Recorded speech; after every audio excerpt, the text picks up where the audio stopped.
Okay, and I am live again today here on both on YouTube and on Instagram. And today I want to talk about empowering ways to reframe and reclaim your sensitivity. Uh, Hi, Louise. Welcome. Um, I'm just going to take some time to really get settled. Something I noticed yesterday when I did my first live was that I actually enjoyed the fact that I couldn't edit away my humanness or my need to take some time to get settled and arrive. And I think that's already the first, I think the first way to reclaim our sensitivity is to take our time to arrive. Hey, Hannah. Arrive to whatever it is that we're now supposed to engage in. Because what I often notice in myself and a lot of other sensitive people is that we need more time to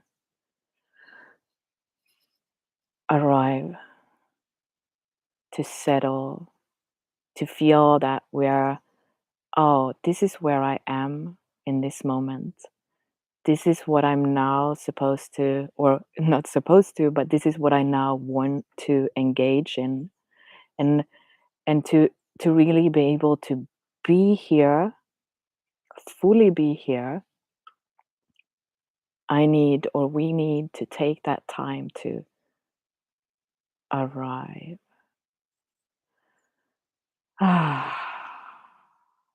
So that could be to take a deep breath if that is something that supports you. I often notice that it kind of happens by itself in my body. It wants to take a deeper breath.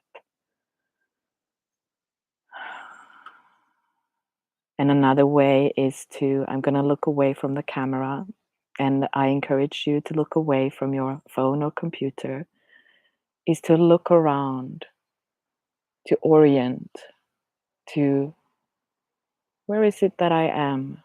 What can I see? So just like yesterday, I'm in my garden, so I can see the trees and the flowers and the plants and I can see my house in the background. This is where I am. Mm. And listen to the sounds. Mm. And what also supports me is to sometimes place a hand somewhere on my body to arrive, to feel, oh, I'm here with myself, so that I can be more fully here with you and with my environment. Mm. And I know that that can be in our very fast-paced world. It can be a challenge.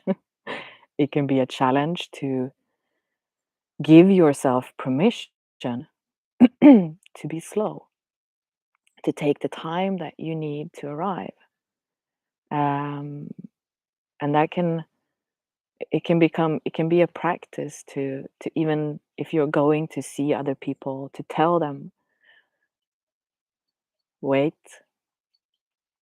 I need some space and time to arrive here so that I can be here with you.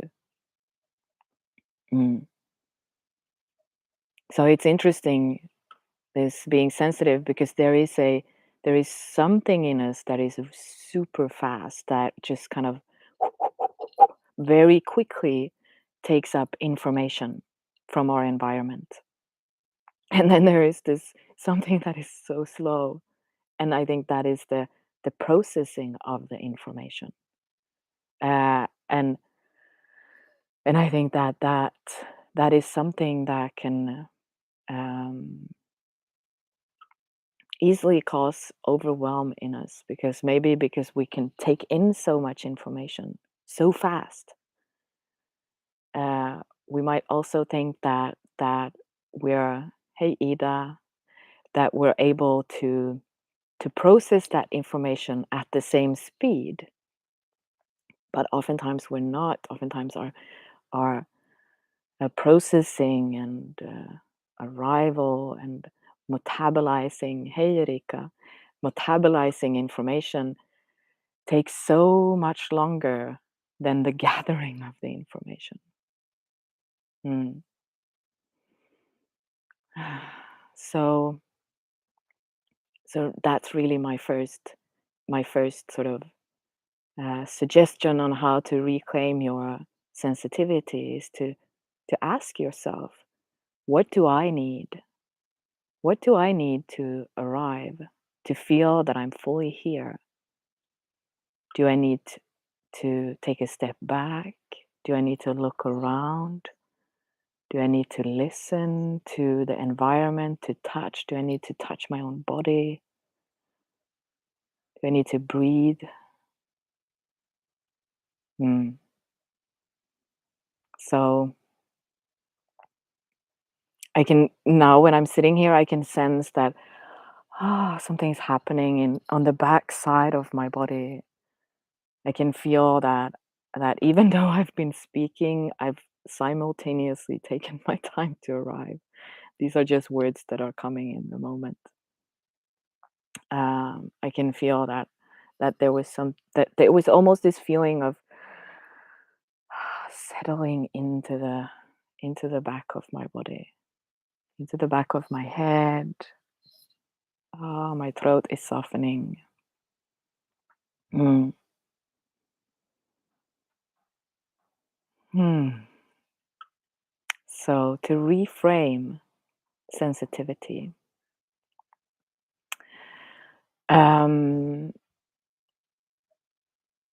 my experience is that a lot of us, even us, we who experience ourselves as sensitive, maybe see sensitivity as a weakness or something that has to be managed or something that kind of um, makes us different or creates a sense of otherness. And that could be because maybe we've heard growing up, or don't be so sensitive. You're being too sensitive. You need to toughen up, or whatever the words might be. And so I've I've come up with five different types of sensitivity that can be ways to reframe and also to better understand your sensitivity. So you've probably heard about being highly sensitive, um, and my feeling is that it's a great word, but it's not very nuanced. Um, so I've come up with just from working with sensitive people and reading about sensitivity and exploring it in myself. So the five different types of sensitives are the intuitive sensitive. Let's see if I can remember all of them. The creative sensitive, the sensory sensitive, that was three, the intuitive, creative, sensory, energy sensitive, and empathic sensitive. So five different types of how sensitivity might show up in you. And also, I want to say that I do not think that it's like where I'm intuitive sensitive and that's it. Oftentimes, if you experience yourself as sensitive, you have this all of these different qualities that are strengths and powers that you uh, probably have easier access to than maybe people that don't experience themselves to be sensitive. Mm. Which already, I think, seeing it that way is already, at least for me, a very empowering way to reframe my sensitivity and to reclaim it, to be like, but I have these strengths. I have I have them in this body. There are maybe I'm at times more intuitive, and the intuition and the creativity is working together, or um, at times I'm more sensory sensitive, and that sensory sensitivity can my creative sensitivity can use that to as my sensory sensitivity as fuel in my creations. Um, so I have a on my website, I have a quiz that you can take that can give you some insights to what might be your dominant sensitivity type in this moment in time, because I think especially if you are in a what we call female body, a body with that is menstruating, your sensitivity might shift and change. So for example, when I'm going towards ovulation, I my creative sensitivity is really on the high, and then that changes. So intuitive, intuitive sensitivity.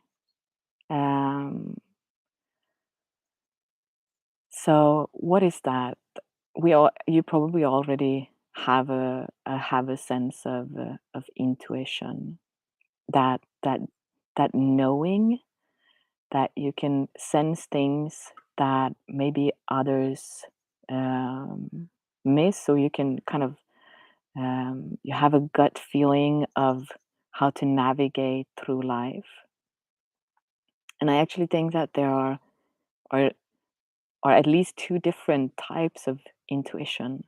There is the intuition that comes from having uh, really practiced something for a long time, or mastered a topic, uh, and uh, and you don't have to think about how to do things in that area, because you have all of that kind of knowledge and wisdom embodied. You've embodied the whatever it is that you're doing, so that intuitively you will know the next step, even if you're walking, or trying something in that area that is new to you. You still have, it's like intuition that arises from experience.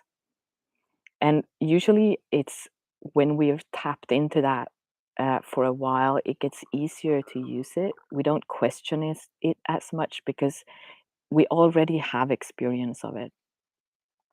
And then there's the other intuition, the one, when you just know something and you have no idea how.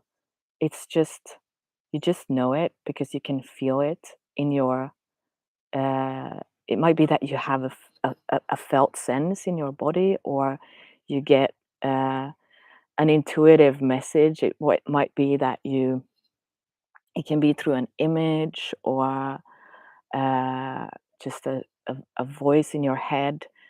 And I think that that intuition is where we might find it more difficult to really reclaim to claim that power, because it's so, I mean, it's unpredictable, and it's like I don't know. There is no proof of any kind. Um, but I feel that intuition is, so how I notice it in myself is that there is just this. It doesn't try to explain. There is no explanation. There is no trying to push or force the idea upon me. It's just this, usually one clear felt sense, image, or almost just like a phrase of words that is there. And if I question it, it's just like I don't feel I have to explain myself. And that's usually how I know, this is intuition. Um, and so if you know yourself to be very intuitive, that is one way to reframe your sensitivity to, instead of saying I'm a sensitive person, I am very intuitive. I am very tapped into the intuitive power in me. And then we have the creative sensitive. So the creative sensitivity, I feel, is um, when you can see, you kind of see patterns and connections around you that other people might not notice. Uh, it might be that you have a lot of ideas just coming out of nowhere. Um, and those ideas, just as intuition, they can come as images or words or music, or it can be this mm, it's like constantly being in that flow state, that ideas, just you see something, this could become this thing, or you see a bird or a flower or a color, and all of a sudden it becomes a poem or a song, or it becomes food or something. So so that that creative that creative mind that just wants to create. It doesn't matter if it's a masterpiece or whatever it is. It just wants to express itself. And so when I've worked with creative sensitives, what I often hear is I just have too many ideas. It's like, and I've experienced it myself, and maybe you have also, that there comes this, almost like in, I feel that it comes in waves. There's a wave and there's just like 1 million ideas. It's like every word someone says to me becomes a poem or a song or an idea. And every color and every sound, like everything is becomes fuel for this creativity, which can also be what kind of creates a sense of overwhelm. Um, what I have found helpful is kind of to begin to sense how that happens in me, that flow. Okay, now I'm going into a my creative sensitivity is going up. I can feel it. It's on a high, and I ride that wave, and I know, like, I need to have a paper and a pen with me. uh, I need to create space for myself to create. I can just like go with that flow for a while, and then it will slowly, and uh, something else happens. So to kind of ride that creative wave. And another thing that can reclaim that sensitivity is also, I sometimes um, do this practice of like imagining that my creativity is an entity, that is someone I can communicate with. So, for example, there might not be, I have a small child, so there might not be time and space to fully ride that wave, even though I would love to. And I might say to my creative sensitivity, okay, can we kind of just tone it down a bit? Because I don't have now the space and time. Hey, Caroline, space and time and capacity to ride the wave all the way to the top. So can we just kind of, and with practice, that helps. So that was creative sensitivity, and then sensory sensitivity. Um, I think one of the powers of being sensory sensitive is that you might be super aware of the details of the world, like super aware of the flavors and the colors and the sounds and the smells and the scents. And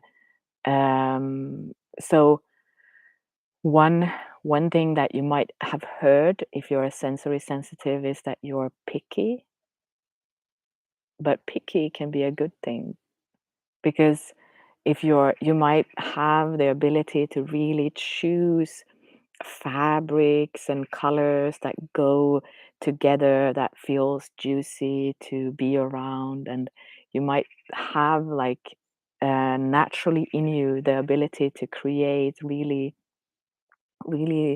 delicious and beautiful experiences and spaces, and to find pleasure in in just whatever is already in your environment. So if you're sensory sensitive, you might have that ability to find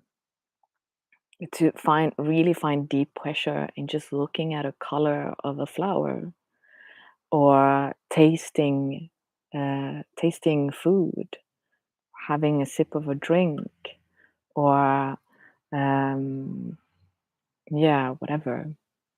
So so so to go from I'm I'm very sensitive, that that like bright lights make me overwhelmed, or I'm very picky when it comes to fabrics on my body, it can be uh, reframed into I'm very aware of the details, the sensory details of my environment.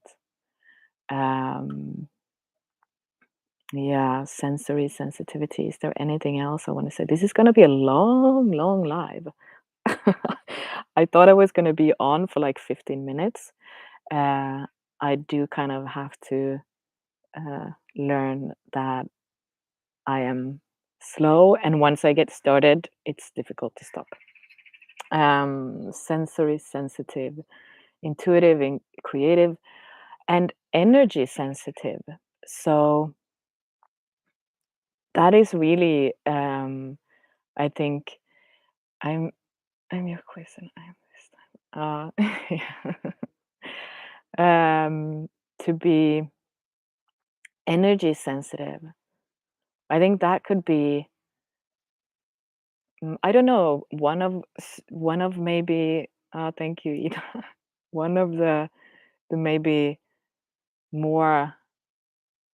I don't want to say difficult things to reframe. Maybe not for yourself, but I think that is something that. mm Maybe people in your environment will have more uh, find more difficult or challenging to understand, because energy is still, I mean, we all know, everyone knows that everything is in one way or another energy, but someone who can't sense energies and energy movements and flows will have a really difficult time understanding what it is that you're experiencing. But you're not alone. If there's a lot of people and there's a lot of information, if especially if you look more towards the Eastern traditions, as all of you here probably know. um, but that can also be a, like such a super skill and strength to be able to sense energies. Like maybe you're really good at just like a sensory sensitive, but in a different way, creating spaces where other people will just they will probably not know why they feel relaxed in that space, or energized in that space, or why they get curious, or why they feel like so. because that is, if you're energy sensitive, that is your power, that is your skill to be able to organize. That could be organize objects in a room, in a space, in a way that energy, so that energy flows in that space, in that room, um, in a in whatever way you want to create it. Uh, and I mean, of course, here is the overlap, like energy and sensory sensitive, because you can probably also choose colors in a way, because colors have that energy to it. Like, for example, uh, my bedroom used to have like almost reddish colors. It was very fiery when we moved into the house, and obviously no one could sleep in that room. It was like it was hot, even though it's facing the north, so no sun comes in. But it was just the energy was very. And so I redecorated the room with colors that have that cooling energy to it, and now it feels like just stepping into a sleepy cloud in that room. And people look into the room and they're just like, ah, it feels so soothing. Um, it's how we use the energy, um, and yeah, so energy sensitivity, how to a way to reframe sensitivity and reclaim it. What was the let's see what I have left. Empathic.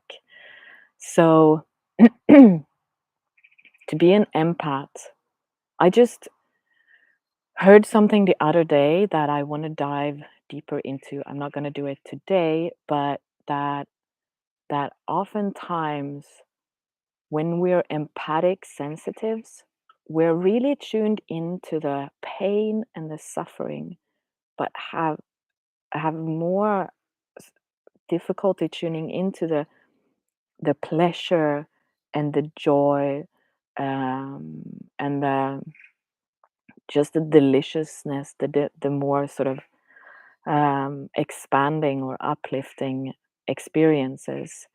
And and I think that that can be a very important practice if you experience yourself to be an empath or empathic sensitivity, so that you're very sensitive to what other people are feeling or experiencing, and and to begin to play around with exposing yourself exposing yourself, not only to the pain and the suffering of the world, but also exposing yourself to the to the joy and the pleasure. And I think that as once you begin to kind of how do you say it, use that skill, or you feel that you're you have agency and choice over your empathic sensitivity, um, you can you can kind of be it's easier for you then to be there for people who are in pain, if that's your family members or your loved ones, to know that this is what they're experiencing, but that you can also tap into other experiences, and that you can separate out, ah, this is your experience. I can sense you, I can feel you, but you're over there and I am here, and we can have different experiences, and I can still be here with you. So I do think that uh, to be empathic sensitive is one of those things that maybe we need to kind of start to dive even deeper into, because what I read about the other day was that how do we distinguish between being constantly attuned outward because of maybe attachment issues or trauma? How do we distinguish between I'm constantly attuned outward because of that, and I am able to attune to you because I have this empathic sensitivity in me. So um, I know that there is this idea that we can't kind of turn it on and off, which is something I feel that well, I kind of do believe that we you have the power to um, choose what you attune to and when and how. I feel that this idea that sensitivity is something that it's just the way it is and it's nothing we can do about it. It's not a very empowering way to look at it. I think that there are ways and practices that we can reframe it so that we can reclaim it and really realize that this is a strength, this is a power, and you, you, I have the ability to use this power instead of being consumed by it. Which also then, of course, opens up to the conversation on what is our relationship to power, um, which I think I'm going to leave you with today. Something to explore today. What is your relationship to power? When I say the word, what does it, what comes alive in you? What are your thoughts, feelings, sensations? Power, you have power, and you can choose how to use this power that you have. Mm. Okay, that was a long, a long rant. I am so happy to see that some of you joined live today. Um, I am going to show up more live. I realized yesterday when I did my first one that I quite enjoyed it because I couldn't edit out my humanness, and I want to show up as this whatever it is that shows up today. Um, all right. I wish you a beautiful day. Please share if you have any reflections or comments or thoughts that came up. And uh, as you say, since it can be powers if understood. Thank you, Ida. Yeah, understood and integrated. And explore power today. What is power for you? Uh, that is my invitation. I'm gonna do it. I feel I feel empowered by having this conversation. It's not a conversation; it's a monologue. Having this monologue with you, but it's kind of a conversation. I'm getting nuggets. All right, I'm gonna end here. I'll see you. I'll be live again next week, and yeah, much love to all of you sensitive people. Mm. See you. Bye bye.